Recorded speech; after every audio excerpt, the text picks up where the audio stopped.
because news has been dominated by the murder of Alex Pretti. After his tragic death, his parents asked for all of us to focus not just on how he died, but also on how he lived. Let's acknowledge up front that there's footage of Pretti kicking a car and spitting on ICE agents in a previous protest. It's true, but it's not material to what we're talking about today.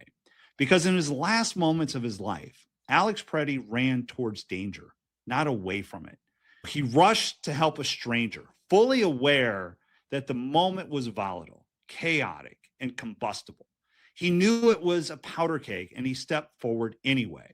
He was pepper sprayed. A struggle followed. Seconds later, he was shot and killed. But that instinct to help, to intervene, to protect someone else, even in the face of mortal danger, that is one of the deepest through lines in American history. It's the same instinct that we saw in the Greatest Generation when they went across oceans to stop fascism.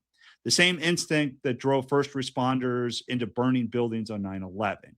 It's the same instinct that shows up every day in ordinary people doing extraordinary things when no one else is asking them to do it. He wasn't perfect. Who is? Also wasn't only one thing. Consider just a few facts about him. He was an ICU nurse who dedicated his professional life to caring for veterans. He was blessed, apparently, with an operatic singing voice, and he was also a registered gun owner allowed to open carry, a right he exercised. In high school, he acted, he was passionate about the outdoors, and a classmate described him as an all-American guy. An all-American guy. Exactly. Can you put a singing, nursing, gun-toting, anti-ICE outdoorsman who hangs out with vets into a neat political box? In his epitaph, is there an ideology? No. He was an American with all of the contradictions and nuances and flaws that entails, especially for the vast majority of us who still consider ourselves to be Americans first and members of a political party a very distant second or fifth or 20th.